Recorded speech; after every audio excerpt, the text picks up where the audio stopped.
Development of the TSI-T2D-A framework, a minimal mechanistic methodology for longitudinal biomedical modeling Part 2, number 1701, VPT 138, June 28, 2026, Gerald C. EclaireMD Foundation.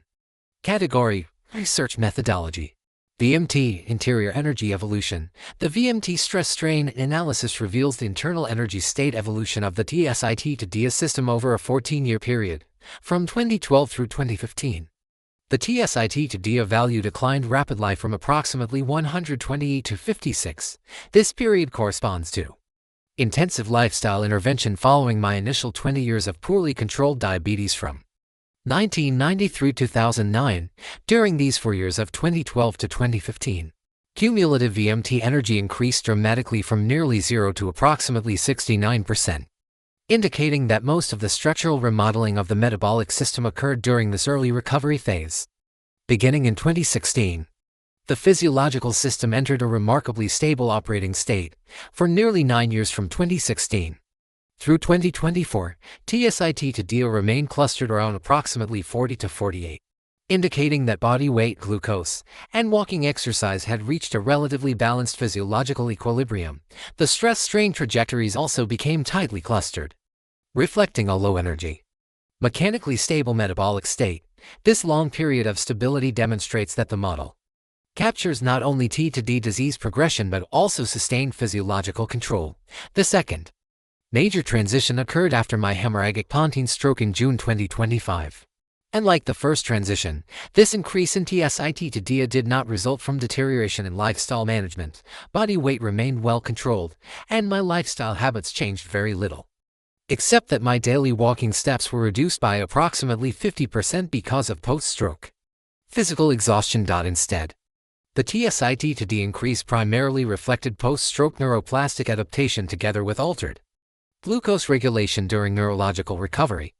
Consequently, cumulative VMT energy increased from approximately 83% in 2025 to nearly 100% in 2026, creating second major physiological pivot within the longitudinal trajectory.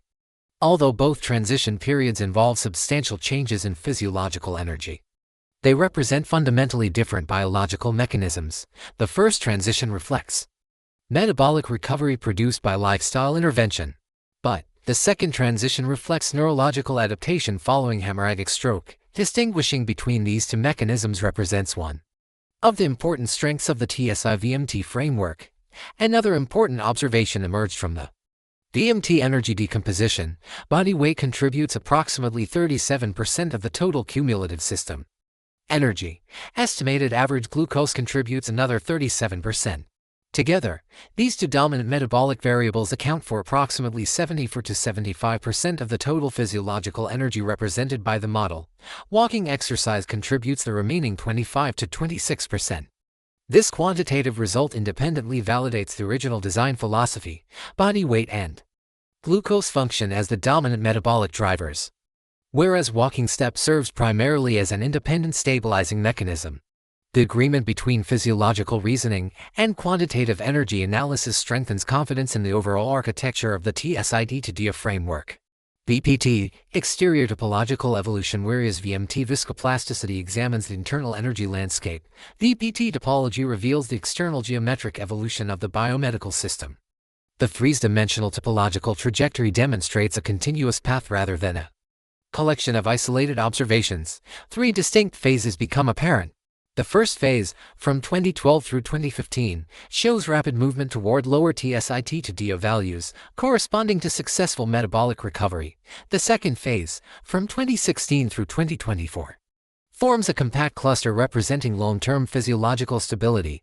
The trajectory fluctuates only slightly, indicating that the system remained close to equilibrium for nearly a decade. The third phase begins after the 2025 hemorrhagic stroke. The trajectory departs from the previous stable cluster and enters a new geometric region, reflecting physiological adaptation during neurological recovery. Importantly, the VPT analysis independently identifies the same two transition periods already observed in the VMT energy analysis. This agreement between interior energy evolution and exterior topological evolution provides mutually reinforcing evidence that the biomedical system underwent a genuine physiological regime changes rather than random variation.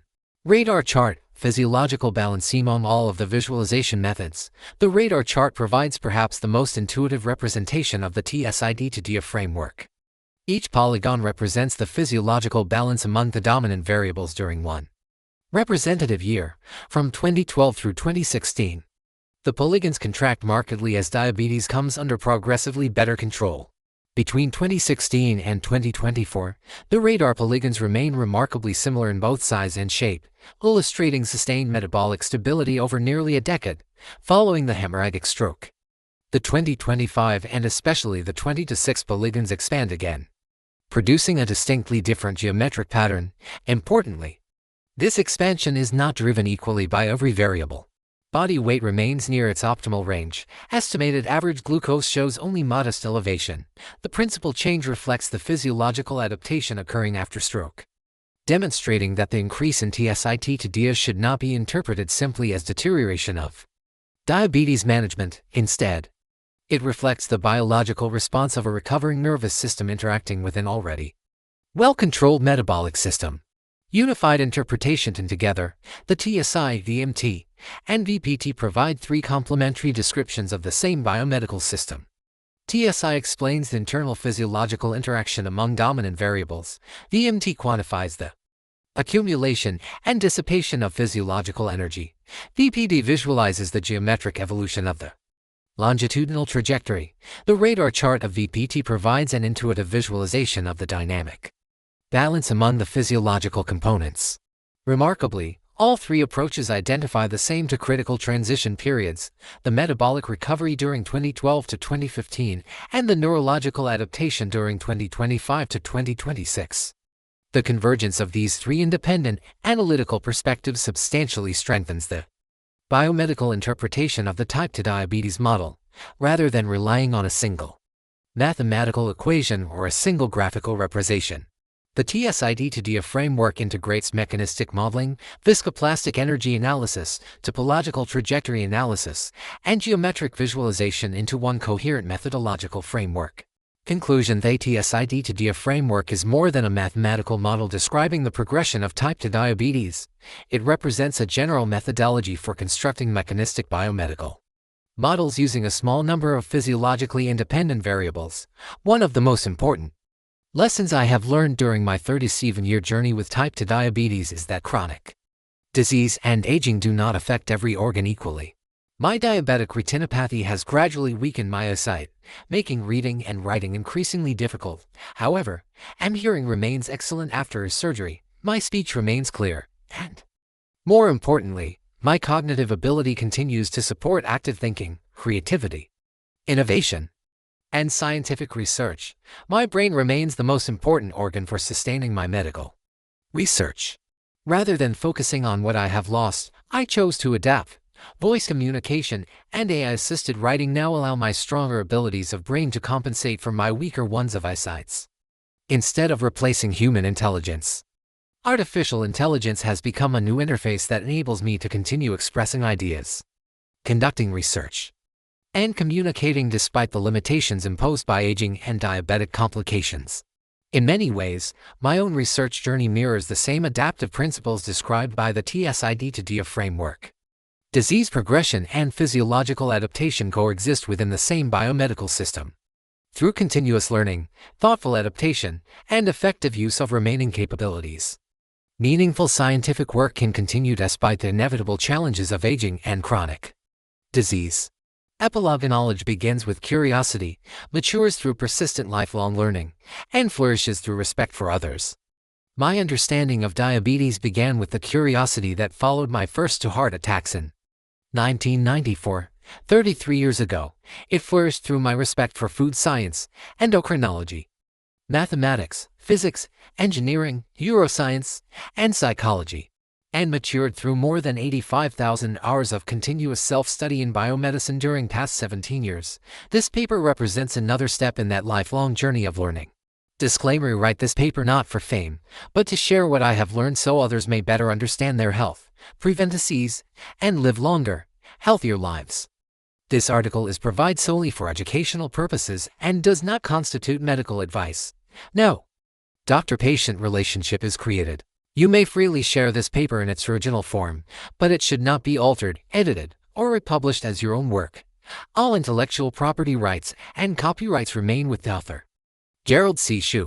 This content is provided for educational reference only and does not constitute medical advice. No doctor-patient relationship is created. You may share this summary freely, but it must not be altered, edited, or republished as your own. All intellectual property rights and copyrights for this article and its related materials belong to the author, Gerald C.